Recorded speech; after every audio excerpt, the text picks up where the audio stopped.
नमस्कार फ्रेंड्स, आज हम बात करते हैं केराटिटिस की। तो केराटिटिस कई कारणों से हो सकता है। मोस्टली दो प्रकार के कारण रहते हैं, या तो कोई इन्फेक्शन से हुआ हो या इन्फेक्शन के अलावा कोई कारण हो। तो जो इन्फेक्शन वाले कारण हैं वो सामान्य रूप से जैसे बैक्टीरियल इन्फेक्शन से हो सकता है, स्टेफिलोकोकस ऑरियस, या कोई दूसरा बैक्टीरिया इन्फेक्शन हो सकता है। इसके अलावा जैसे वायरस इन्फेक्शन से भी हो सकता है, जैसे कि हर्पिस जोस्टर है या हर्पिस सिम्प्लेक्स वायरस है। वायरस के अलावा फंगल इन्फेक्शन से भी हमें कोरोनियल अल्सर हो सकता है, या इसके अलावा कभी कभी पैरासाइटिक या जो इन्फेक्शंस है जैसे कि एकांथमीबा है, तो ऐसे इन्फेक्शन से भी हमें कोरोनियल अल्सर या केराटिटिस डेवलप हो सकती है।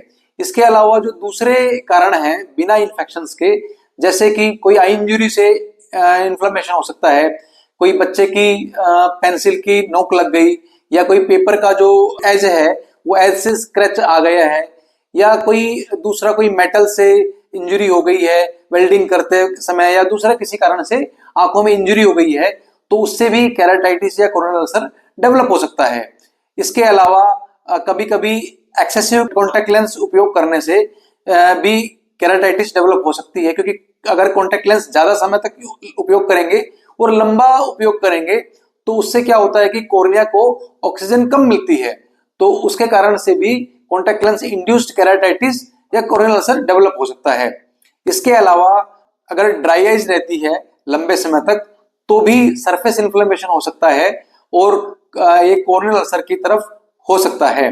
या कई पेशेंट्स को कुछ दूसरी ऑटो इम्यून प्रॉब्लम्स होती हैं, जैसे कि रूमेटॉइड आर्थराइटिस या फिर ल्यूपस जो हम लोग बोलते हैं, या कभी कभी हम देखते हैं कि जोग्रेन सिंड्रोम जो है उसमें भी आगे चल के कोरोनियल इन्फ्लेमेशन हो सकता है, या स्टीवनसन सिंड्रोम में जब ड्राई आइज लंबे समय तक रहती है तो फिर कोरोनियल इन्फ्लेमेशन हो सकता है। केराटिटिस में जो सिम्टम्स होते हैं तो पेशेंट को आई पेन हो सकता है या फॉरेन बॉडी सेंसेशन हो सकता है। इसके अलावा वाटरिंग हो सकती है, उसको लाइट सेंसिटिविटी हो सकती है। वाटरिंग अगर कुछ लंबे समय तक रहे और उसमें दूसरा कोई इन्फेक्शन और साथ में अटैच हो जाए तो वह डिस्चार्ज के रूप में भी कन्वर्ट हो सकता है।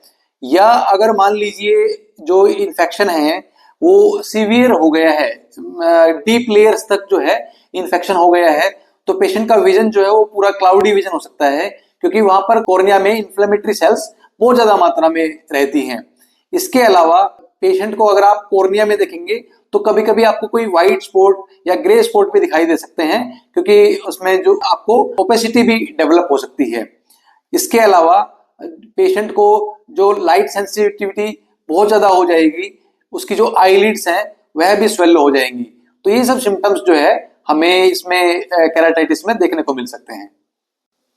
अब जब हम इसका ट्रीटमेंट के बारे में देखते हैं तो ट्रीटमेंट मूल रूप से दो प्रकार से रहता है। सबसे पहले तो हम लोग देखते हैं कि सामावस्था है या निरामावस्था है। तो मोस्टली जब पेशेंट अगर ऐसा इन्फ्लेमेटरी कंडीशन में आता है या जब आम अवस्था में आते हैं तो उसका आम को पाचन करने का प्लान करना पड़ता है। पेशेंट को अगले 3 से 4-5 दिन तक उसको बिल्कुल लघु आहार पे रखते हैं, जैसे कि उसको दलिया खिचड़ी या और भी कुछ कंजी जैसे हम लोग बोलते हैं, या बिल्कुल हल्का आहार मूंग की दाल या बिल्कुल चावल का पतला खिचड़ी, और उसको गर्म पानी पे या फिर उसको शुंठी के पानी पे ऐसे सब रखते हैं हम लोग। इसके अलावा उसको आमावस्था को रिड्यूस करने के लिए हम लोग कुछ ऐसा पिंडी भी उपयोग करते हैं।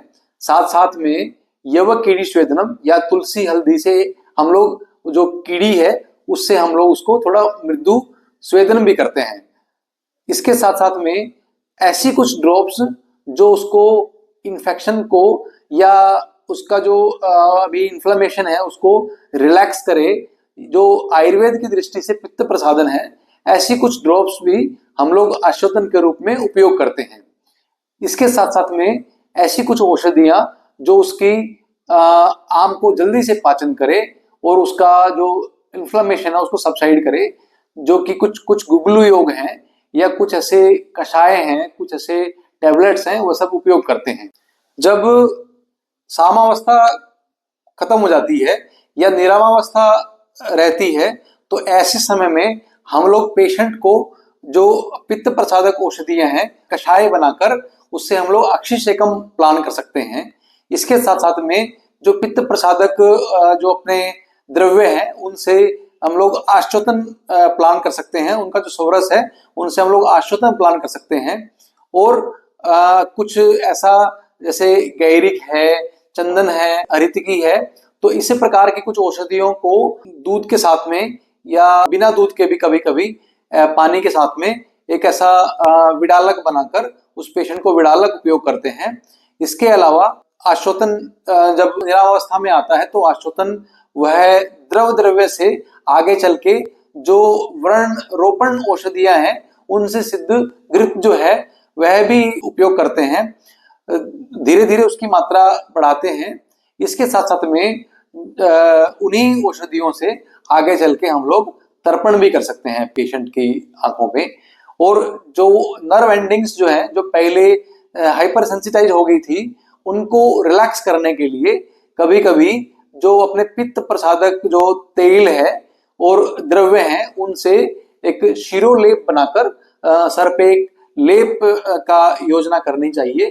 ये जो क्रियाकल्प हैं इन क्रियाकल्प के साथ साथ में पेशेंट को पित्त प्रसादक जो औषधियां हैं उनसे उपयुक्त जो कषाय द्रव्य हैं वो लेने के लिए बोलना चाहिए, हल्का आहार लेने के लिए बोलना चाहिए और पित्त शामक आहार विहार लेने के लिए ही पेशेंट को हम बोलते हैं।